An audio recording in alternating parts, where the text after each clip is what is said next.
Glória a Deus. Gente, seguinte, culto do estudo, amém? Glória a Deus. Que bom, você está animado. Nessa hora a gente só vai liberar meia-noite. A gente vai ficar de vigília por enquanto, tá? Glória a Deus. Deus é bom. O Senhor está orando ao Senhor para trazer uma palavra para nós, porque a palavra não é para mim, não é uma palavra que mexe comigo, ela tem que mexer com todos nós, amém? Vocês estão me ouvindo bem? Tá bom. E aí eu estava meditando, o Senhor me deu uma passagem, eu estava orando, pedindo ao Senhor para falar mais. E hoje de manhã, quando eu estava no ponto de ônibus indo para casa, uma amiga me mandou um áudio contando uma experiência que ela teve ontem no seminário que ela foi. E aí o Senhor confirmou mais sobre o que eu iria falar hoje. Eu fiquei à tarde estudando. Glória a Deus. A mensagem, o título da mensagem é o amor que Jesus amou. Abra sua Bíblia. Carol, a minha versão é a King James. Eu não sei se tem aí. Vou colocar. Eu gosto dessa versão, eu acho ela mais atualizada. Estou enxergando tudo embaçado por causa da fumaça. Abra sua Bíblia no livro de Êxodo.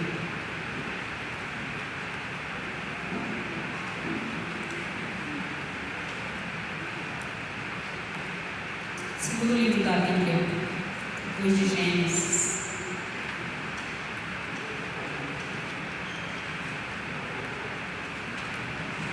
Todo mundo achou? Não, vai achar o livro, né, gente? Glória a Deus. Todo mundo achou. Êxodo 12, capítulo 12.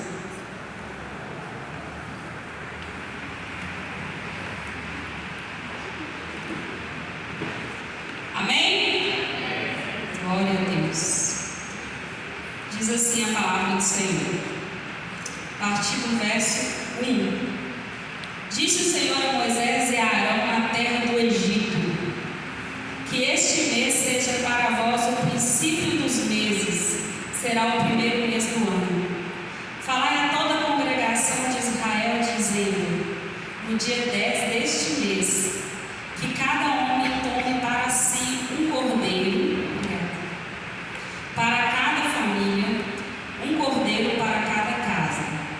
Entretanto, se a família for pequena para consumir um cordeiro, então se juntará com o vizinho mais próximo de sua casa, conforme o número de pessoas. O cordeiro será escolhido na proporção do que cada um puder comer. Verso 5. O cordeiro será macho, sem defeito e de 1 ano. Vós o escolhereis entre os cordeiros ou entre os cabritos, e o guardareis até o dia 14 deste mês, e toda a assembleia da congregação de Israel o degolará à tarde. E tomarão um pouco do sangue e passarão sobre os 2 umbrais e sobre as vergas das portas das casas em que o comerem. Verso 8. Naquela mesma noite comerão a carne grelhada no fogo, ou em algumas versões a carne assada no fogo, com pães asmos, a minha versão da matizar, não fermentados, e ervas amargas a comerão. Não comereis dele nada cru, nem cozido em água. O animal inteiro, incluindo a cabeça, as pernas e os moídos, será assado em brasa. Nada deixareis sobrar até pela manhã. Caso isso aconteça, queimareis o que restar. Ao comer, estáis prontos para partir, cinto atado, sandálias nos pés e cajado na mão. comereis às pressas, é a Páscoa do Senhor. Feche seus olhos.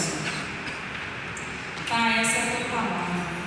Senhor Deus, eu te entrego esse tempo agora, para que não seja mais eu, mas o teu Espírito a falar através de mim. Senhor, tira de mim todo orgulho, toda soberba, tudo aquilo que não convém, para que eu seja a voz do Senhor neste momento. Tudo aquilo, Senhor Deus, que durante a tarde o Senhor falou para mim, que eu possa agora, Deus, repassar essa mensagem. Eu te peço, Deus, que nada tire a atenção desses jovens que estão aqui, que nada os distraia, Senhor. Que a mente deles esteja cativa a esse tempo precioso que o Senhor preparou para nós. Que nós possamos, ó Deus, compreender aquilo que o Senhor tem para nós. Assim nós oramos em nome de Jesus. Amém. Moisés, ele avisou para Faraó que todo primogênito na casa todo primogênito do Egito, tanto o homem quanto os animais, primogênito do sexo masculino, eles iriam morrer. Então a gente está em Êxodo 12, mas aqui a gente está falando da última praga que o Senhor ia enviar. Então, todos vocês, todo mundo que é crente, sabe que nós temos outras pragas que foram até esse final que a gente chegar no Êxodo 12. E Moisés vai e fala para o povo de Israel, para o povo hebreu, e dá algumas instruções que o Senhor mandou. Quais são essas instruções que a gente começa aí? A primeira é a festa da ceia, é a festa da Páscoa. Então, a festa da Páscoa. Por quê? Porque a partir daquele momento seria lembrado para esse povo a libertação do cativeiro do Egito. Então eles passaram a ter instruções para fazer a Páscoa. Então nesse capítulo 12 tem todas as instruções de como fazer a Páscoa. Começa aí. Então Deus começa falando com eles assim, começa a contar no calendário a partir de agora, o primeiro mês. Então é começar um novo tempo para esse povo. Tudo que ficar para trás é passado. A partir dali é um novo tempo. E aí começam as datas, né? Aí começa no dia 10, eles vão escolher e vão guardar esse cordeiro até o dia 14 para ser sacrificado.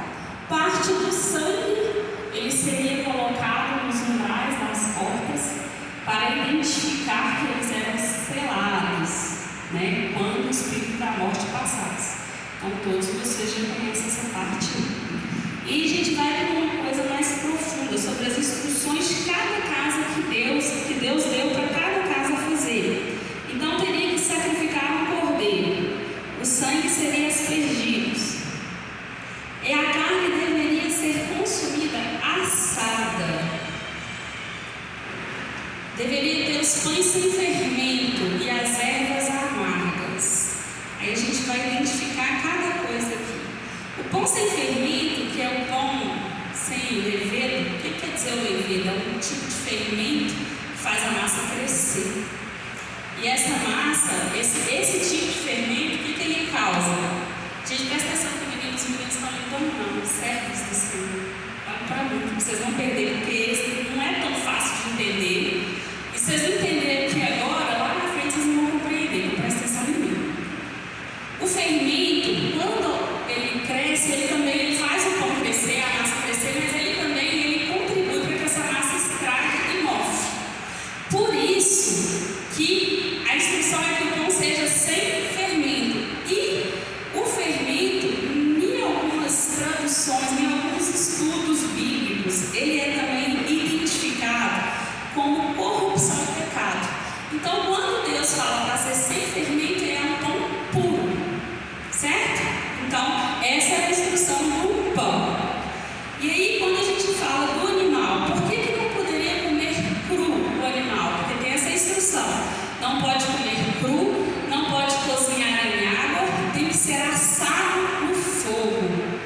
O sangue simbolizava a vida. Então, por que ele não poderia comer cru? Porque senão você estaria ingerindo sangue. E sangue simbolizava a vida. Certo? Então, o Senhor ordena que esse povo era separado dos demais. E era um costume fazer esse tipo de sacrifício de comer carne crua. Então, Deus fala que não era para ser assim. Então, tinha que ser assado. E por que do fogo? Porque o fogo simboliza a purificação. Então, por isso que fala que a carne ela tem que ser assada. Vocês estão entendendo? Como tinha muitas práticas pagãs, Deus ele separava os hebreus para que eles fossem um povo distinto, dedicado a Ele. Por isso que tinha essas ordenanças, porque era para tirar da mente deles aquilo que já era uma prática de mais de 400 anos. Gente, abre aspas aqui. Se for uma mulher ali, ela já estava rapidinho. Vocês estão tirando a atenção.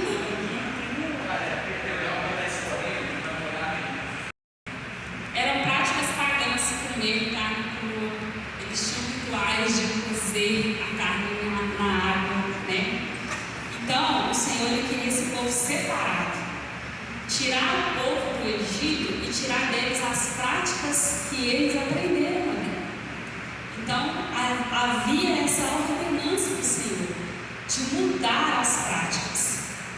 É o que o Senhor pede para a gente quando a gente vem para o Evangelho.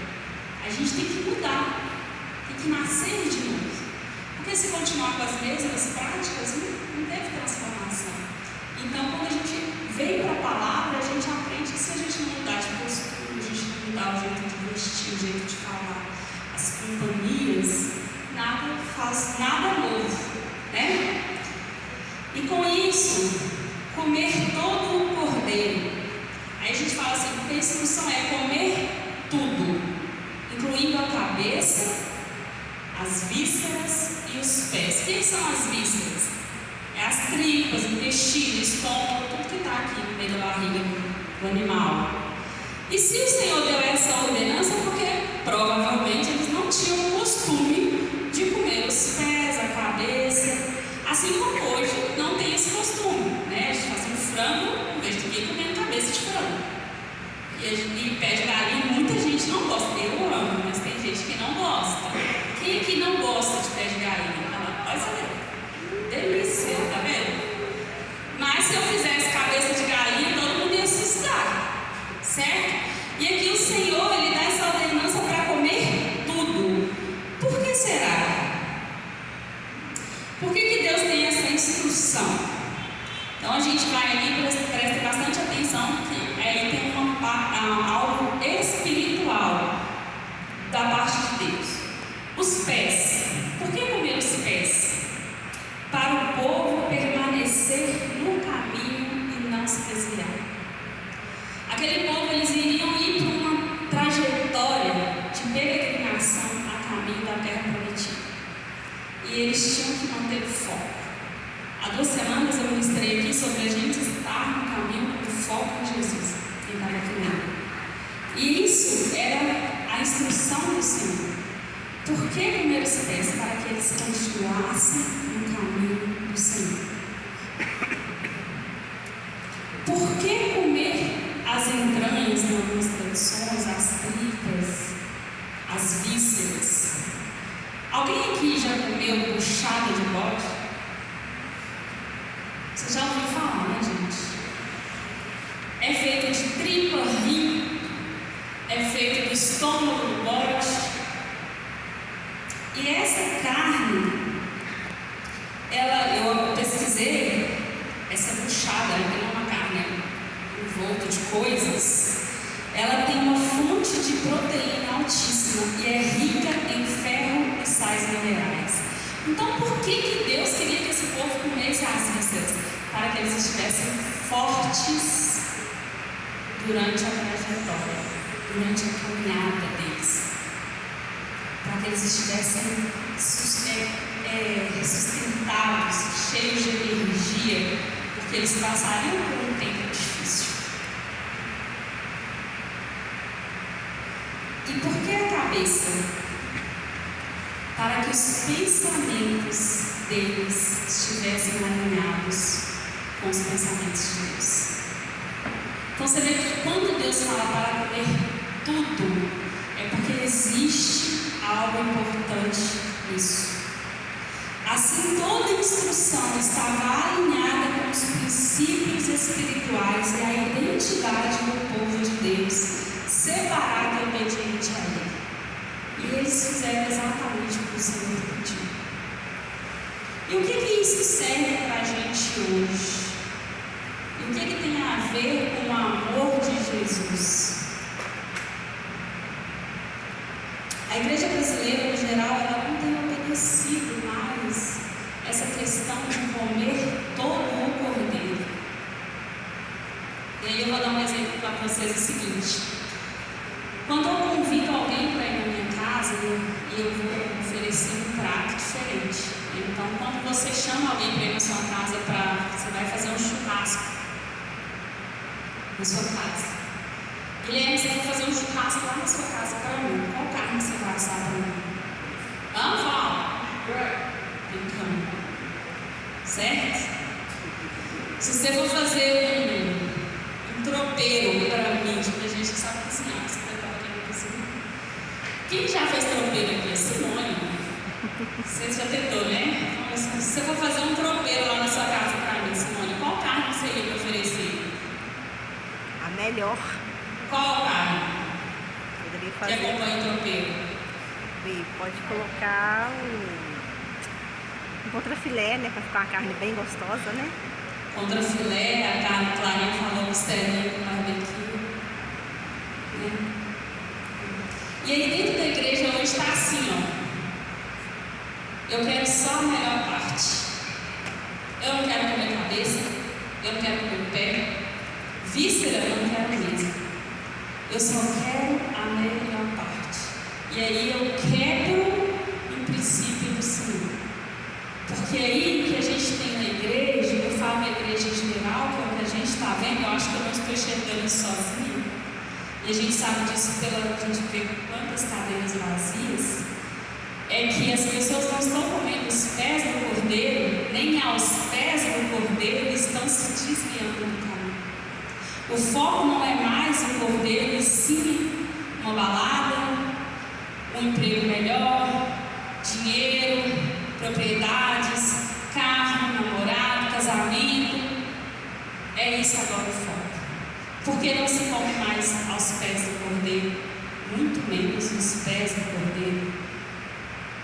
Estamos tendo várias pessoas cristãs, crentes de igreja, fracas na fé, desnutridas e doentes. Talvez muitos de nós nos vemos arrastando. Eu dei o exemplo há 2 semanas que nem que for arrastando, a gente tem que chegar a Cristo.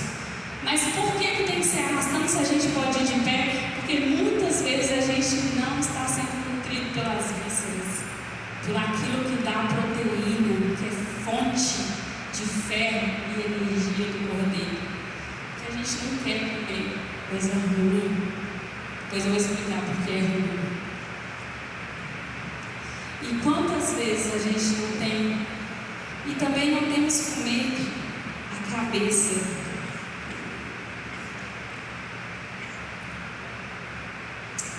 Abre, quem está ali? Coloca para mim 1 Coríntios 2,16, por favor. Se vocês quiserem abrir também, gente, só porque eu vou ser mais rapidinho, eu acho. 1 Coríntios 2,16.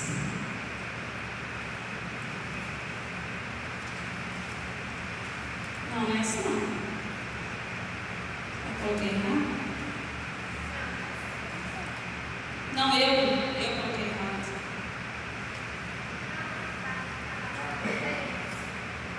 Não, eu coloquei errado. Deixa eu achar aqui.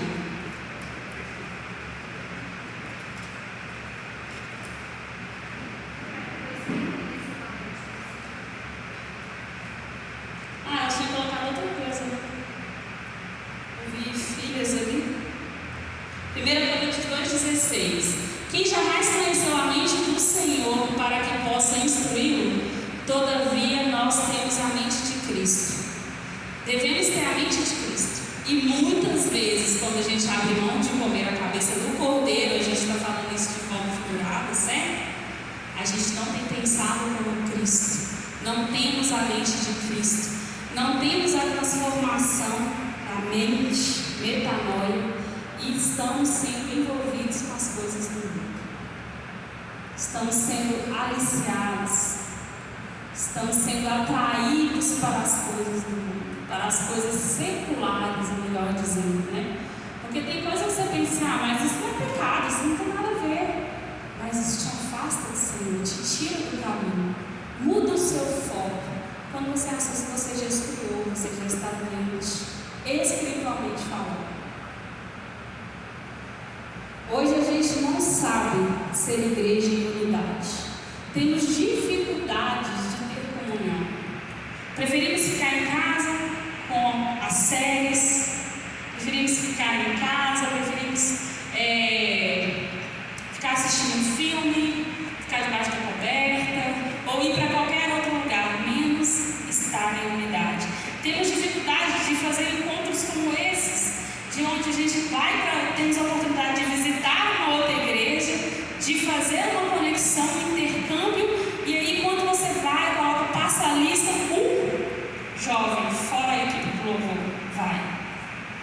Quando a gente traz alguém, agora eu estou falando de nós, quando a gente traz alguém de fora, a gente tem mais a galera de fora que vem para ter um tempo de comunhão com a gente do que os de casa para receber. Estou falando de nós. Temos dificuldade de ter unidade. Não temos unidade. Não sabemos conviver com os irmãos de outras congregações. Temos dificuldade de enxergar diferenças, de respeitar diferenças, sem quebrar princípios. Não estou falando de quebra de princípios, estou falando de unidade, de uma igreja unida. Porque quando Jesus vier, Ele não vai buscar a igreja Batista Logos. Quando Jesus vier, Ele não vai buscar a Logos Church. Ele não vai buscar a igreja quadrangular. Jesus vai buscar a igreja inteira, a noiva. E todos nós estaremos lá. Mas se a gente não está em unidade, como que vai ser esse dia?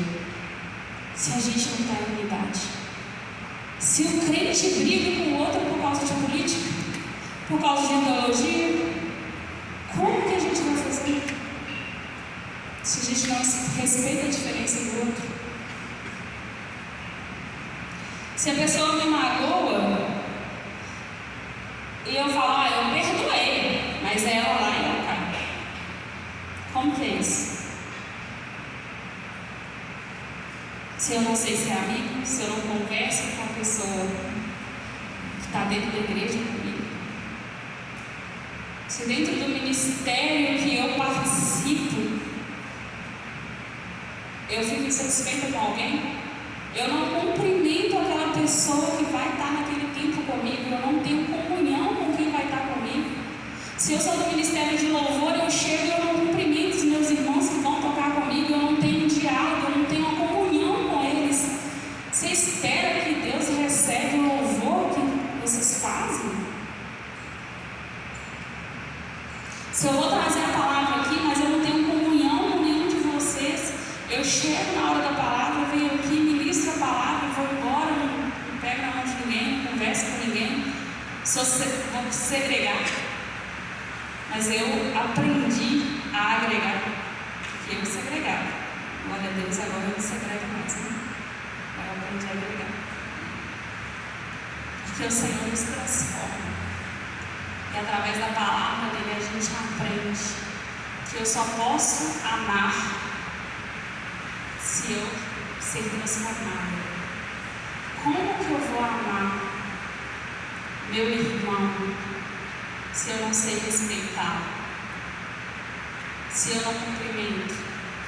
Que amor é esse que a gente fala que a gente tem? Mateus 22, 36, por favor. A gente cria muita expectativa no outro e por isso que a gente se frustra. Porque a gente não pode ter expectativa no outro, a gente tem que ter expectativa em Deus. o outro é tão falho quanto eu. E aí, se o outro falha contra mim, eu fico muito chateada e não quero mais. Aquela pessoa perdeu a oportunidade de ser meu amigo, como se eu nunca tivesse falhado.